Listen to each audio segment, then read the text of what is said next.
What up, YouTube world? It's Coffee. Tapping back in with some big news, man. I'm amped the fuck up.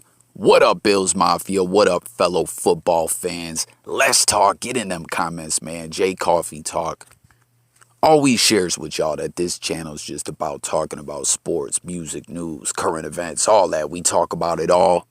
So if you're new, make sure to subscribe and hit them buttons. But man, the Bills signed Tavon Austin. And like I said, I'm amped, man. Like everyone, what do y'all think about this? I remember back 2013, Tavon ended up going 8th overall in the first round. Was it the Rams drafted him, right? And I remember there was a lot of talk of the Bills possibly taking him. And as we know, we went on to draft E.J. Manuel. And, man, it's just kind of wild to look at things full circle. You know, EJ's out of football, been out of football for a little while. I think I need to do an EJ video at some point, just talk about his career. But for real, y'all, I really think EJ was showing some strides of good development and everything. In between blowing his knee out and coaching issues and ish going on in Buffalo, we know that didn't really pan out. But here we are now, 2022. My Bills, y'all know what it is, man.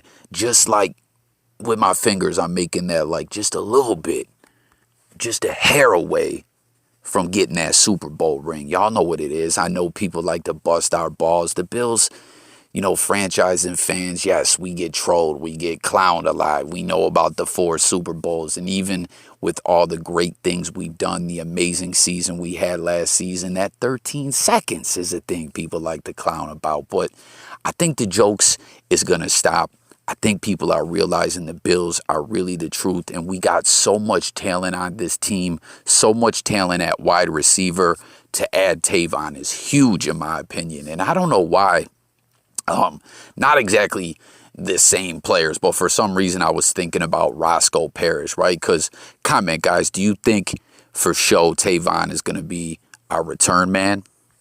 I mean, I don't know. I got a feeling he most definitely will be. Maybe not. Who knows? But y'all remember Roscoe, another guy that was an outstanding athlete with the Bills. It was surprising after Buffalo, his career was pretty much deaded. I remember that 2010 season where we started out 0-8. And Chan Gailey took over the team. Trent swiftly got his walking papers after week 3. Roscoe Parrish, who was a dude who was electrifying as a punt returner. I mean, he was amazing. You guys remember opening day back-to-back seasons? What was it, 07 and 08 or 06 and 07? He ran back a touchdown. One against Seattle, and it's slipping my mind who the other team was. He ran it back against, Denver, I believe. That crazy game, man, where Kevin Everett got hurt, man. Good to see he's walking again. That was an amazing story. The staff at ECMC really did some amazing stuff to, like that. They packed him with ice and all that. I don't know. I'm getting a bit off track, but that's kind of what I do over here. But Roscoe was an electrifying guy, and when Chan took over the team, he got, told he had a fresh start. You know what I'm saying? And because I really thought he could contribute a lot at receiver as well. But all in all, I don't know. Like, comment, did things really not work out with Roscoe? He got hurt that last season. But I don't know, Tavon Austin, just, a speedster. You know what I'm saying? Like, it's always good to have that kind of player on your team. And I don't know, I just think this is huge. I'm looking at the depth chart now. Of course, we got Diggs, Isaiah McKenzie, Marquez Stevenson. Last year as a rookie, he actually, I believe, returned some kicks. In preseason, he really showed us he was to be taken serious. During the season, I don't know. But what do you guys think about Marquez? Still, it's only his second season. Of course, Gabe Davis coming off that amazing 4-touchdown record-setting performance in the playoffs, man. I know I hate to do the coulda, woulda, shoulda-ish, but can y'all imagine if we moved on? I mean, don't get me wrong. He's getting praise and props. But if we went on to do what was inevitable, if we won that game, this guy, people would be doing nothing but talking about Gabe Davis. Khalid Shakir, Kumaro, touchdown Jesus. Jamison Crowder, another big name we just picked up. Tavon Austin, Isaiah Hodgins. And man, like, this is huge. I'm really, really amped about this. He's also a veteran, still hungry. You've seen he's already hit his Instagram to share. It's blessing. It's a blessing to be with the Bills. You know, he's coming off that horrible season with the Jaguars, aside from them, you know, just having a bad season, all the flockery and drama going on with the coaching staff. That is just crazy. Kickers getting kicked, affairs going on, coach groping women and having affairs in bars. Like, what a mess that was. So, you know, he's amped to be here in Buffalo.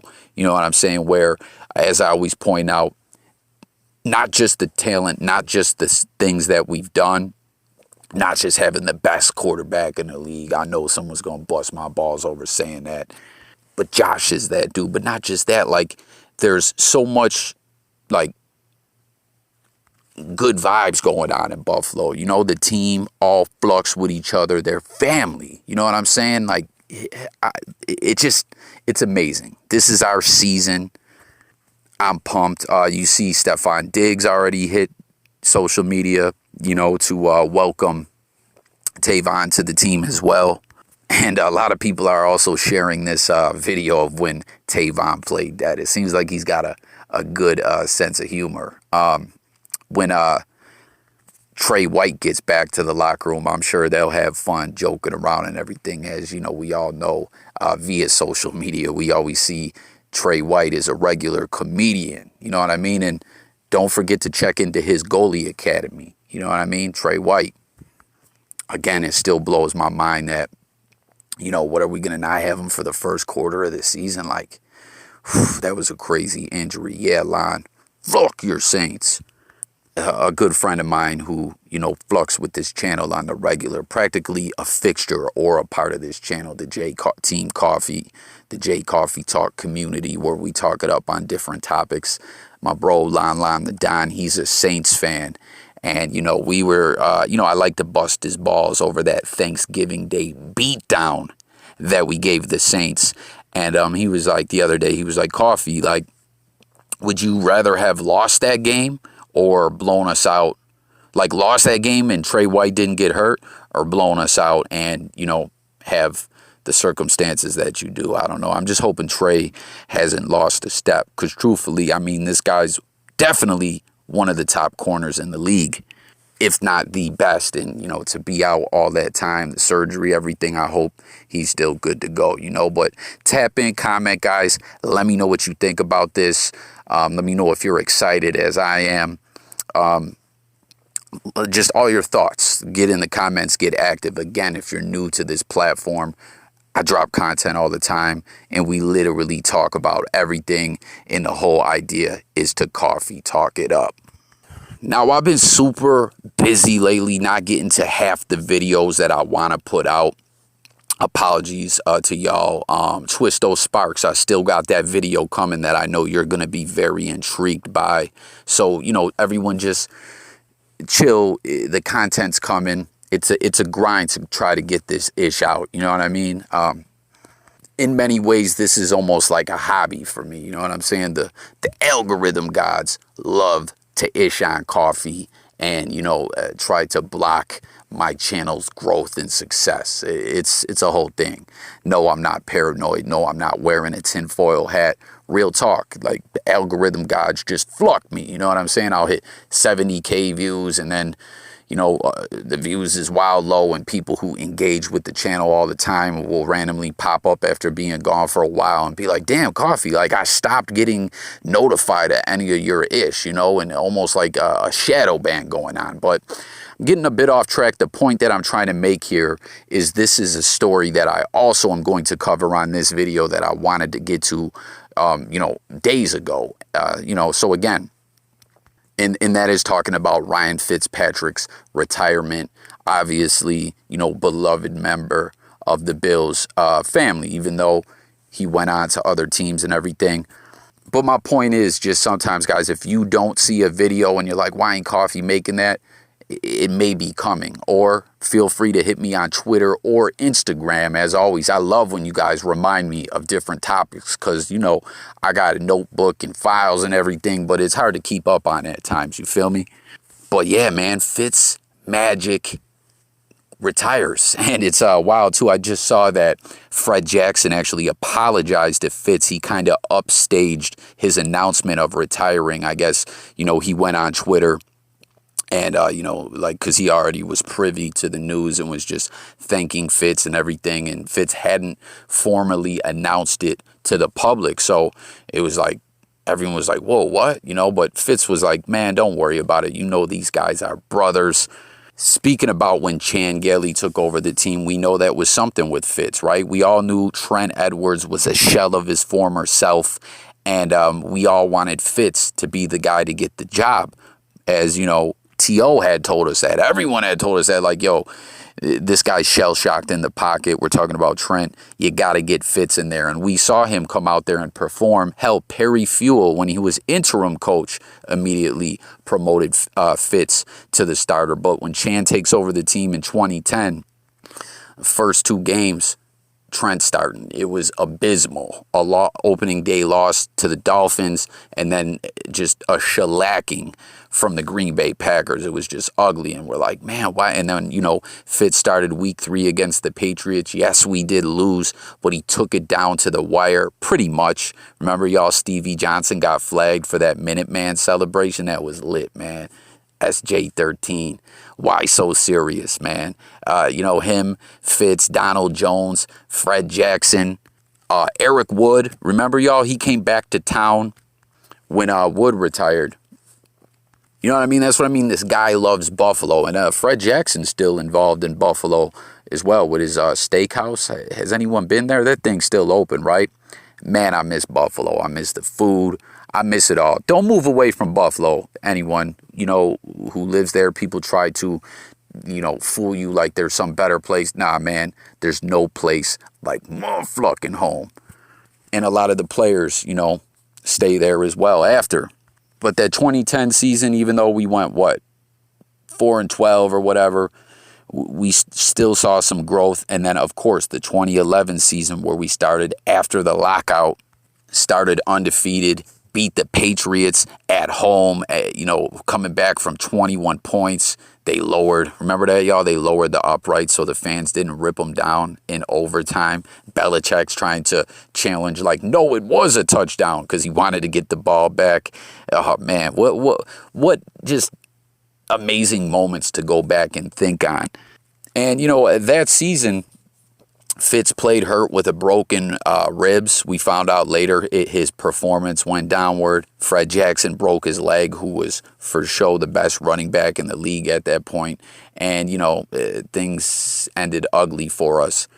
But Fitz really was that dude. And to be quite honest, he would have ended up probably staying in Buffalo when we drafted E.J. Manuel. But they hit him up saying, Fitz, we got to restructure your deal. You got to take a pay cut. And, he just wasn't having it. But he ended up to go on and just do amazing things. I've always talked about Fitz. Some people say you're either going to get Fitz magic or Fitz tragic. I've always called it bipolar football, where he'll go out there and just look like freaking Joe Montana, and then at times just throw a pick in the most inopportune time. But everywhere he went, he took over the starting job. And, they call it like the Fitzpatrick cycle. There's a graphic out there that was being shared some years back as, he went on to Houston, tore it up, I believe, didn't he throw for like 500 yards in one game? The Jets sent some franchise records. The one season they won 11 games, but ended up just missing the playoffs because in week 17 they had to get a win over the Bills, who were eliminated from playoff contention. But, we beat them. You know what I'm saying?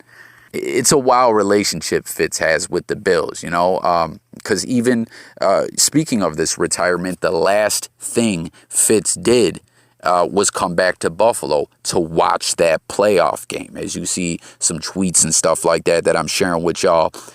Some fans noticed. They said, man, the last thing Fitz did was come and watch the Bills annihilate the Patriots in the playoffs and then ride off into the sunset for retirement? What do you guys think? Did he already know at that point that it was a wrap, that he was retiring? Comment below. And, some people are saying they believe they're going to see Fitz in the stands this upcoming season.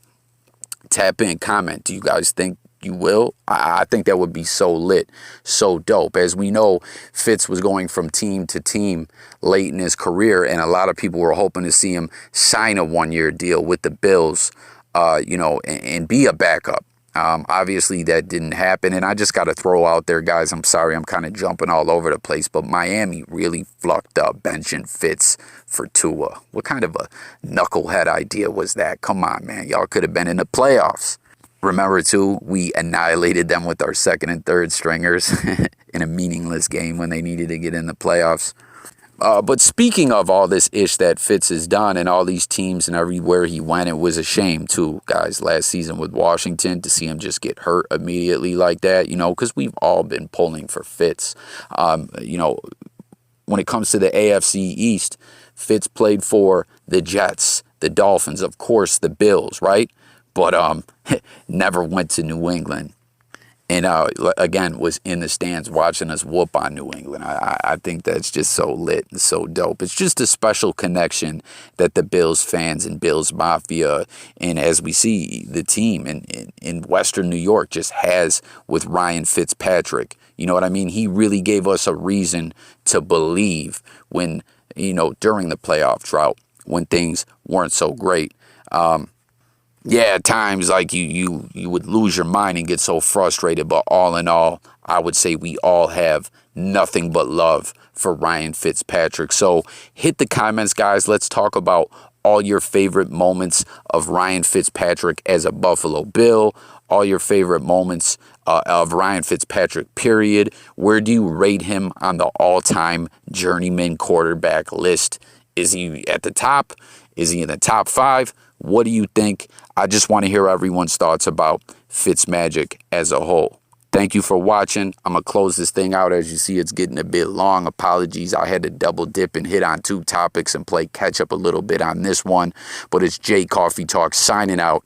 Sub to the channel. Hit that bell if you haven't already. And again, stay tuned. We're going to be talking football all season long. We have live streams that you can call in, chop it up with coffee and the rest of Team Coffee in the audience. It's just a lot of fun. We just like to talk over here. That's what we do. I'll catch you guys on the next one. I'm out of here. Thanks for watching. Peace. And I'm gone.